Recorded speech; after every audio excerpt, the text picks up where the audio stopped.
오늘 이 발제에서는 사실 그 공영방송 지배구조 개편이라는 어려운 과제라든지 그리고 언론을 감독하는 기관이죠. 뭐 방통이나 이런 부분에 대한 정치적 독립성을 강화한 부분은 좀 제외시켜놨습니다. 이건 이제 차기 정권에서 또 이번 총선에서 다수당이 된 범야권에서 이제 개혁적으로 더 밀어붙여야 된다라는 저는 동의를 하는 차원에서 제목을 일단 시민을 위한 언론개혁 줄탁동시가 돼야 된다라는 제목을 잡아왔는데 이것을 다른 말로 표현하면 사실 시민이 주도하는 언론 개혁이 돼야 된다. 이제 이런 차원에서 말씀을 좀 드리고 싶었습니다. 아마 여기 계신 참여하신 많은 분들과 동시에 이제 온라인으로 보고 계신 분들이 저는 하나하나의 언론이라고 생각돼서 앞으로 더 많은 개혁 과제를 도와줘야 되는 핵심적인 주축이다라는 생각이 들기 때문에 그렇습니다. 배경부터 말씀드리면 12월 3일에 있었던 이 내란 사태 이후에 대한민국이 가야 될 길은 내란의 세력들을 진압하고 이제 미래로 나아가는 길인데도 불구하고 여전히 지금 2월 22일 현재도 광장은 두 개로 쪼개져 있다고 보도가 되고 있고요. 가짜 뉴스나 반지성적인 그 믿음을 갖고 있는 분들이 마치 대한민국의 절반을 차지하고 있는 것처럼 보도가 되고 있다는 데 가장 큰 문제점이 있다고 저는 생각을 하고 있습니다. 그렇기 때문에 기득권 언론이 바로 섰다라고 한다면 우리가 이렇게까지 몸살을 앓을 필요가 있는가? 그리고 내란 사태가 이렇게까지 지지부진하게 정리가 안 될 수가 있는 건가? 이제 이런 문제의식에서 출발했다는 점에서 차기 이제 정부가 어떻게 들어설지는 모르겠습니다만은 그 이후에 많은 분들의 도움이 더 절실하게 필요하다는 차원에서 시민들께서 주도하시는 언론 개혁이 되어야 한다. 그 말인즉슨 뉴미디어를 기반으로 한 또 여러분들의 활동 개진을 통해서 많은 것들을 바꿔나가야 된다라는 출발점을 갖고 있습니다. 결론부터 일단 먼저 말씀드리는 게 좋겠는데요. 저는 징벌적 배상 제도를 반드시 도입해야 된다고 생각하는 사람입니다. 이건 이제 지난 21대 국회에서도 지지부진했죠. 그리고 22대 국회에서도 현재 발의가 돼 있는 법안은 있습니다만 상당히 그 언론 단체에서 큰 반발을 하고 있는 상황이라서 다음 정부의 역할이 더없이 중요해지고 여러분들께서 동의하신다면 그런 역할들을 많이 해주셔야 될 것 같습니다. 일단 현 주소는 언론을 믿지 않습니다. 언론은 선택적 사실만을 보도하거나 또 그 내부를 구성하고 있는 언론 종사자들이 제가 경험해본 멀쩡하고 정상적인 언론인들의 경우엔 그렇지 않겠습니다만은 절반 정도는 아마 이 선민의식을 갖고 있는 엘리트의식에 가득 찬 분들이 많이 있는 것 같아요. 내가 떠먹여주면 당신들은 그저 이해할 뿐이다. 이런 접근이다 보니까 이제 뉴미디어 시대가 열렸고 여러분들이 댓글도 달 수 있고 유튜브를 통해서 얼마든지 에너지를 발산할 수 있음에도 불구하고 여전히 레거시 미디어가 갖고 있는 그 관점이라는 것은 좀 오만함과 그런 거만함에 쌓여 있다라는 것이고요. 그리고 아까 말씀드린 대로 사익 추구의 형태가 가장 강합니다. 어떤 기사가 돈이 될 것인지를 먼저 판단하기 때문에 역시 돈이 되는 곳으로 향하고 있는 조회수, 클릭수 모든 것들이 말을 해주고 있는 거고요. 그러다 보니까 진실이 없습니다. 진실을 추구하는 것보다는 돈을 일단 바라보고요.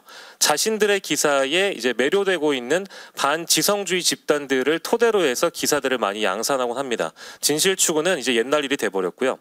자기 반성과 성찰을 할 수가 없죠. 그러니까 언론 개혁이 지금까지 실패된 원인 중에 하나는 언론 스스로 자신들의 잘못을 들여다보지 않는 데 문제점이 있습니다. 근데 이것을 더 활성화시키려면 언론사가 타 언론사를 비판하고 언론인이 타 언론인을 비판하는 영역들이 더 넓어져야 되는데 지금 최근에 불거진 이재명 대표의 입에서 나왔습니다만 특정 프로그램이 100분 토론에서 언급됐는데도 불구하고 여전히 기성 언론인들은 그 문제의식조차 없다라는 데에서 저는 개탄하고 있기 때문에 언론인이 언론인을 비판하고 언론사가 타 언론사를 비판하는 거에 대해서 그 장벽을 낮추는 데 시민 여러분들의 목소리가 많이 필요하다고 생각 들고 있습니다. 언론사는 왜 망하지 않는가? 그러니까 언론사를 등록하는 과정은 굉장히 간단합니다. 특히 인터넷 언론사는 더 많이 장벽이 낮아져 있는데요. 자치단체에 신고하고 나서 그 이후에 내가 기사 하나 올리지 않는다고 하더라도 언론사의 기사를 구성할 수 있는 대행 업체도 있습니다. 한 달에 한 30만 원 정도만 주어주면 그 인터넷 언론사를 내 손가락 하나 까딱하지 않고 유지할 수 있습니다. 그리고 이 언론사의 경우에는 또 자본이 또 도와주게 되고 정권의 힘을 얻게 되면 여러분들 잘 아시는 스카이데일리 같은 언론사가 탄생하기도 합니다. 뭐 이제 사회적 해악을 전 낳았다고 보는데 가짜 뉴스로 장사를 하고 심지어 최근 들어 뉴스토마토의 보도가 있었습니다마는 조선중앙동아문화일보보다도 더 많은 광고를 받게 되는, 광고 증가율로 따지면 더 많은 광고를 받게 되는 언론사가 탄생하기 마련인데요. 이런 언론사들은 정권이 바뀌고 나면 망할 것 같지만 망하지 않습니다. 여타 다른 회사에서 인수를 하거나 아니면 이제 이 언론사를 또 다르게 활용할 수 있는 자본의 손이 발휘가 되기 때문에 이제 이런 형태로 언론사들은 망하지 않고요. 현 주소의 마지막을 보시면 기성 언론들이 이제 유튜브와 결합이 되면서 저는 이제 꾸준하게 종합편성 채널이 탄생했을 때 종합편성 채널은 망하지 않을 거라고 주장을 했던 사람들인데 진보 진영의 이제 언론인 출신들 정치인이나 언론인들께서는 곧 망할 것처럼 말씀을 그 당시엔 하셨거든요. 근데 결과는 어떻습니까? 지금 결국 망하지 않고 그들만의 어떤 그 독과점을 더 공고히 하고 있습니다. 거기엔 또 아이러니하게도 유튜브라는 체제가 또 결합됐기 때문에 그 공고함을 더해주고 있습니다. 다음 페이지로 넘어가 보면 결국 미디어의 문제점의 어떤 것들이 있는지를 세분화해서 일단 제안을 해놨는데요. 저는 출입처 제도와 기자단의 벽은 반드시 허물어야 된다고 생각하는 사람입니다. 지금 뭐 노무현 정부 때 기자단의 대못을 받겠다고 해서 논란이 돼서 50 시대를 맞이한다라는 그런 비판에 직면했다가 결국 그 벽을 허물지 못했는데요. 지금도 여전히 출입처 제도와 기자단은 폐쇄성을 갖고 있습니다.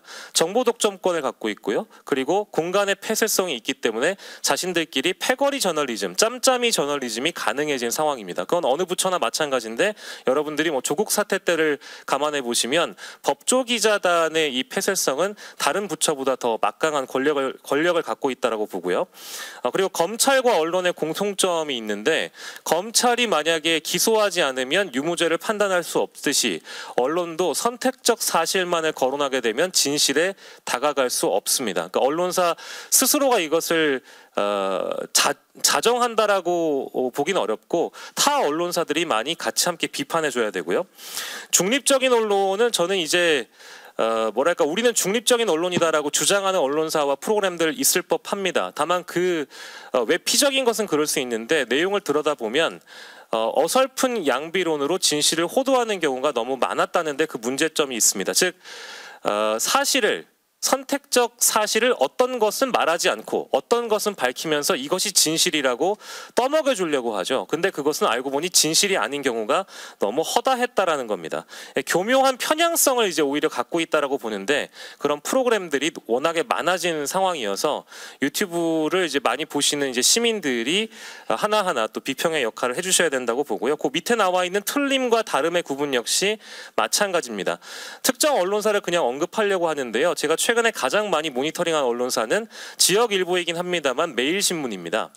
매일신문이라는 언론사는 현재 대구 경북에서 가장 큰 언론사이고 여론을 주도할 수 있는 언론사임에도 불구하고 가짜 뉴스를 발산하고 있는 사실상 극우 유튜버라고 불리는 유튜버들을 단독 인터뷰해주면서 지면에 실어주기도 하고 유튜브에 단독 콘텐츠의 장을 마련해주기도 하거든요.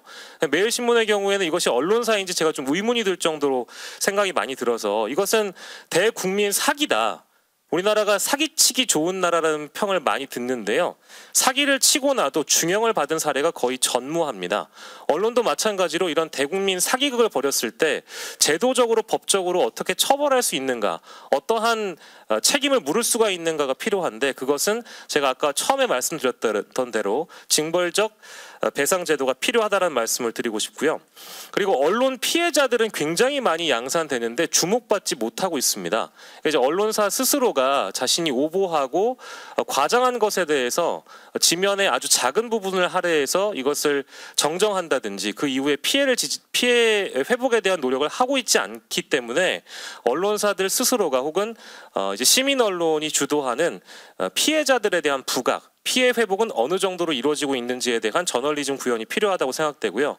제가 이 말씀을 드리는 이유는 최근에 25세 배우인 김세론 씨가 사망했고 이번 정부 들어서 제가 사랑하는 배우였던 이선균 배우가 유명을 달리했습니다. 그 책임은 사실 수사기관, 그러니까 권력기관과 언론의 결탁도 있었지만 언론 스스로가 어떠한 사람을 마녀 사냥하고 조리돌림 해왔는지에 대한 자성이 필요한데 과거에는 내가 김세론 배우를, 이선균 배우를 마녀 사냥하다가 이제 와서 결과가 이렇게 되니 마치 정도를 걷는 언론인 마냥 우리는 책임이 없다라고 면피하고 있는 다양한 언론사들이 있습니다. 이런 거에 대한 책임을 부각시키고 이제 이런 피해자가 있었다라고 알리는 과정 또한 필요하다고 생각이 들고요. 언론사는 사과하고 책임지지 않습니다. 사과에 인색한 집단입니다.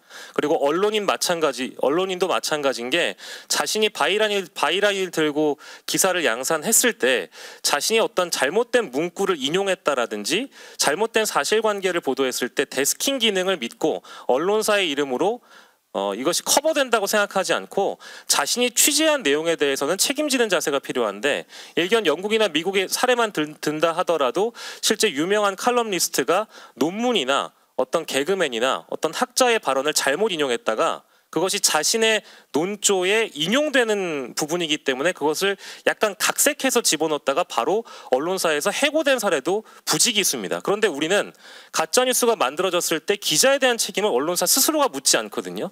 이 기사가 잘못됐음에도 불구하고 기자에 대한 책임을 언론사가 묻질 않습니다. 그러면 이제 외부에서 물어야 되는데 그마저도 민사로 가거나 재판으로 갔을 때 대부분 500만 원 이하의 선고를 받거나 무죄를 받는 경우가 많다는 것. 그것은 언론사라는 이 껍데기가 그 기자의 잘못을 덮어주고 있다라는 차원의 문제 지적입니다.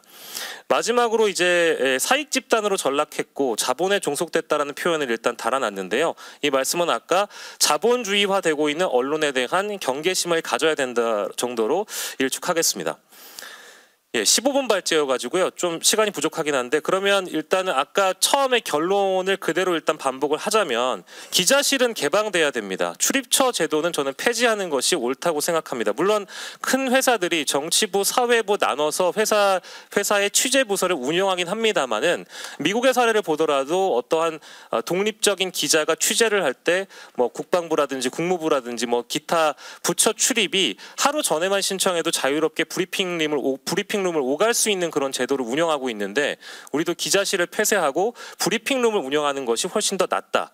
기자실 존치라는 것은 더 이상 지금 초연결 사회에서 필요 없는 부분이라고 저는 생각하기 때문에 시간과 공간을 제약받지 않고 기사를 쓸 수 있는 이런 지금 환경이 마련됐는데도 불구하고 우리는 전 근대적인 기자실을 운영하고 있다는 거에 대해서 문제를 좀 지적하고 싶고요. 두 번째로는 언론의 상호 견제와 경쟁 유도입니다. 아까 이재명 대표 사례를 잠깐 들었습니다마는 지금 이재명 대표가 어떤 특정 프로그램에 좌표를 찍었다라는 그 문제가 중요한 것이 아니라 그 언급이 있기 전에 어떤 일이 있었느냐, 특정 프로그램에서 특정 정치인과 어떠한 유착 관계로 보이는 유착 의혹으로 보이는 사례가 발생했음에도 불구하고 여러 언론인과 여러 언론사 그리고 언론인 출신 비평가들이 이것을 비판하지 않고 있습니다. 심지어 해당 프로그램에 변명의 장을 마련해 주거나 어떠한 본질적인 질문도 하지 않습니다. 이것을 너무 당연하게 넘어가는 이 문화 자체를 깨뜨리기 위해서는 시민 저널리즘의 역할이 제일 중요하다고 말씀을 드리고 싶고요. 세 번째로는 언론사들의 허가 기준과 심사 기준의 강화와 원칙을 지키는 일입니다. 방통위가 종편이 탄생하고 나서 종편의 한 2개사 정도가 사실상 삼진아웃을 당해서 재승인에 실패할 뻔했거든요. 근데 그때 그 원칙과 법과 제도 그대로 운영된다고 한다면 지금 종합편성 채널은 2개 종편이 됐어야 됩니다. 근데 정권이 바뀔 때마다 방통위라는 집단이 정무적 판단을 해버리는 상황에 됐기 때문에 사실은 이것은 원래 있는 원칙대로라면 삼진아웃을 이미 넘어선 상황에서 점수도 과락이고 재승인을 받을 수 있는 가능성이 적었는데도 불구하고 재승인을 조건부로 승인해주는 그런 결과를 낳았었거든요. 이런 일은 두 번 다시는 다음 정권에선 없었으면 좋겠다라는 생각이 들고요.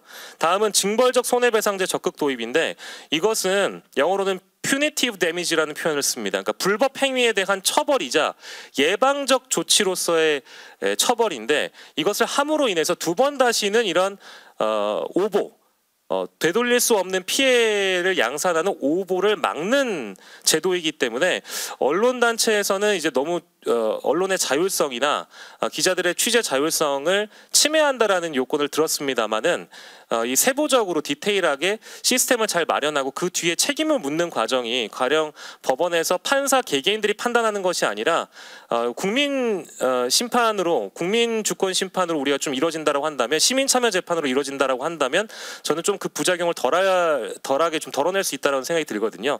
그런 제도적인 측면에서 조금 수정이 필요하다는 생각이 들고, 시간이 좀 부족합니다만은 마지막으로 히든 챔피언의 육성 및 지원이 필요하다. 그러니까 지금도 많은 군소 언론사들이 작은 언론사들이 지원을 받지 못한 채 굉장히 힘겹게 자비로 취재를 하고 있습니다. 그러니까 여러분들이 뭐 유튜버도 좋고요, 뭐 이제 작은 언론도 좋습니다만 가령 이번 정부 들어서는 장인수 기자라든지 뭐 이명수 기자라든지 서울의 소리 저널리스트가 했던 좋은 양질의 보도가 있고요. 기억을 하시는지 모르겠습니다만 뉴스버스가 검찰의 디지털 캐비닛을 보도했을 때 다른 언론사들이 많이 받아주질 않았습니다. 서울의 소리의 그 디올백 보도도 마찬가지였고요. 레거시 언론이 받아주지 않는다고 해서 이것이 문제가 되지 않는 것은 아니거든요. 그것을 구현한 가장 큰 힘은 시민 저널리즘이었고 뉴미디어였습니다. 때문에 여러분들이 유튜버도 좋고 작은 언론도 좋고 5천만 국민 중에 한 사람이 하나의 후원만 한다고 하더라도 레거시 저널리즘에 대한 변화를 이끌어낼 수 있다는 차원에서 히든 챔피언, 작지만 강한 언론사들을 육성해야 된다는 차원에서 말씀을 드리고 싶고요. 6번과 7번의 경우에는 사실 정부보다는 국회 차원의 노력이 좀 필요합니다. 그러니까 기사 하나 사례만 소개해드리고 좀 마무리할까 하는데요. 광고에 대한 부분인데 아까 얘기했던 스카이데일리와 비교될 수 있는 사례일 수 있겠습니다. 그러니까 어제 산자위가 있었는데요. 민주당 허종식 의원이 공개한 산업통상자원부, 한국전력공사, 한국수력원자력 이쪽의 광고 집행 내역을 좀 정리를 해보면 KBS 9건, SBS 13건, YTN 연합뉴스 TV 14건, TV조선 10건, JTBC 12건, 채널A 12건. 근데 MBC는 제로였습니다. 그러니까 이거는 이제 어디에서 발생하는 것인가? 이제 이런 차원에서 국회가 문제 제기를 하게 된다면 이 한국광고진흥공사뿐만 아니라 정부 차원의 광고도 왜 이런 기준 없이 이 언론사들에게 이 광고가 편향되거나 광고가 아예 사라지는 이런 사례들, 뭐 정부마다 반복됐다라고들 이제 집권을 한 정부 여당 쪽은 그런 핑계를 대는데 저는 기준이 좀 확실해야 된다고 봅니다. 진흥공단에서 발행하는 광고이거나 아니면 정부 부처에서 주는 광고 역시도 기준이 필요하다. 결론입니다. 지금까지 언론개혁은 실패한 게 맞습니다. 맞지만 그렇다고 해서 우리 시민들이 아무런 어떤 문제의식을 가지지 않았던 것은 아니거든요. 그래서 앞으로 여러분들이 용두사미식으로 끝나지 않게끔 후원이나 동료, 지원을 아끼지 않고 해주셨으면 좋겠고요. 안쪽에 담겨있는 내용이 언론 기득권과 이 재벌 기득권 또는 권력이라고 한다면 밖에서 이제 외부에서 뉴미디어와 시민 여러분들이 같이 쪼아주셔야 이 알이 깨질 수 있다는 차원에서 줄탁동시가 필요하고 앞으로 여러분들이 정론직필을 하는 언론사 모두를 좀 후원해 주셨으면 좋겠고 댓글 하나라도 괜찮습니다. DJ 대통령께서 행동하는 양심을 강조하셨던 것처럼 앞으로 어떤 정권이 오더라도 여러분들 하나하나가 언론사라는 생각을 해주시고 열심히 뛰어주셨으면 좋겠습니다. 이상입니다. 고맙습니다. 네.